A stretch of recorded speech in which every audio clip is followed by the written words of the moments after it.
Hello guys, সানন্দ অফিসিয়ালে তোমাদের সবাইকে স্বাগত। তোমরা সবাই কেমন আছো? আশা করছি সবাই খুব ভালো আছো, আর আমিও খুব ভালো আছি। তো গাইস, আমি ক্যাফে থেকে আজকের ভিডিওটা স্টার্ট করে দিলাম। আর তোমরা তো জানো আমি ক্যাফে থেকেই সব ভিডিও স্টার্ট করি, কারণ আমি সারাদিন ক্যাফেতেই থাকি। তো সেই কারণে ক্যাফে থেকেই ভিডিওটা স্টার্ট করলাম। তো দোকানে এসে দেখো সব কিছু গোছানো কমপ্লিট হয়ে গেছে। আর এদিকে দেখো আমাদের ক্যাফের অবস্থা। তো আমাদের ক্যাফের অনেকটা ভেঙে গেছিলো, তো তার জন্য আমরা এখানে ক্যাফেটাকে নতুন করে রিপেয়ারিং করে ঠিক করছি। তো এখানে সব কিছু খোলা হয়ে গেছে, এখন নিচে মানে যে যা করতে হবে কাজ সেইগুলো করছে মিস্ত্রি। তো এই যে দেখো এখানের অবস্থা ভীষণই খারাপ ছিল, ভীষণই খারাপ। তো এখন আর এদিকে হচ্ছে আমার দেওর মানে ওখান থেকে মাপ দিয়ে দিচ্ছে, আর বাঁশগুলো কেটে দিচ্ছে। তো আর এখানে সবাই মিলে একসাথে হাতে হাতে কাজ করছে, যাতে কাজটা তাড়াতাড়ি একদিনে সম্পূর্ণ হয়ে যায়। আর তারপরে দেখো এখানে কিন্তু আমাদের অর্ধেকটা কাঠ লাগানো কমপ্লিট হয়ে গেছে, আর এখানে দাদাও হাতে হাতে কাজ করছে। তো চলো এবার দেখাচ্ছি তোমাদের আমাদের কাঠ লাগানোর পরে অলমোস্ট কেমন লাগছে। তো এখানে দেখো অলমোস্ট কমপ্লিট হয়ে গেছে। আর এদিকে হচ্ছে আমাদের ছোটোখাটো একটা বাথরুম, যেহেতু অনেক দূর দূর থেকে লোক আসে, তো সেই কারণে একটু বাথরুমটা দরকার।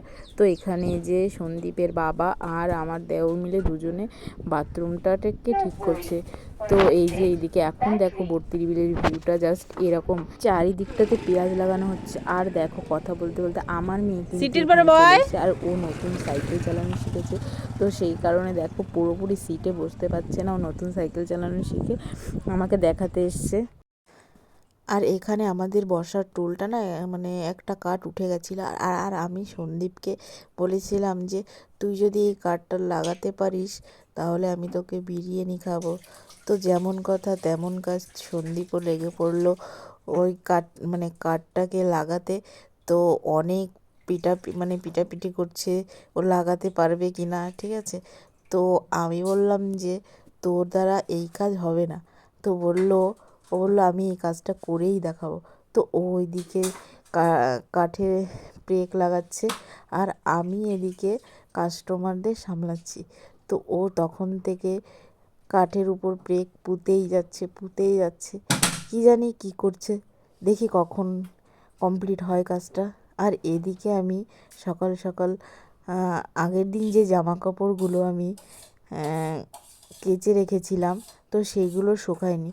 তো সেইগুলোকে পরের দিন সকালবেলা আমি আবার রোদ্রে মেলে দিচ্ছি। আর এদিকে আমার মেয়ে করছে ক্যামেরা। আর আমাদের পুচকুটাকে দেখো, ও কিন্তু যেখানেই জল পায় সেখানেই মানে ঘাঁটতে শুরু করে। তো এখানে কিন্তু জলের পাইপটাকে ছেড়ে দিয়ে ও কিন্তু ভীষণ মজা পাচ্ছিল। আর এখানে দেখো ও সকাল সকাল মেকআপ করে নিয়েছে, আর দেখো এত দুষ্টুমি করছে, শুধু বারবার ওই পাইপের মুখটার ওখানে যাচ্ছে জল ছাড়ার জন্য। তো আমি আবার বললাম চল ওইদিকে চল। তো এই যে এদিকে নিয়ে আসলাম, আর ও হাতের সামনে যাই পাবে না কেন সেটা নিয়েই ও খেলা করতে শুরু করে। আর তোমরা যারা যারা এখনও আমার চ্যানেলটাকে সাবস্ক্রাইব করোনি, তো তাড়াতাড়ি যাও, কি করছো এখনও, যাও গিয়ে সাবস্ক্রাইব করো। আর তোমরা আমাকে যেরকমভাবে সাপোর্ট করছো, তো এরকমভাবে আমাকে সাপোর্ট করতে থাকো, যাতে আমি আরও ভালো ভালো ভিডিও বানাতে পারি।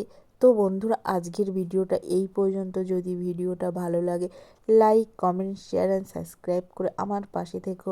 দেখা হচ্ছে নতুন কোনো ভিডিওর সাথে। তো তোমরা সবাই ভালো থেকো, সুস্থ থেকো, টাটা।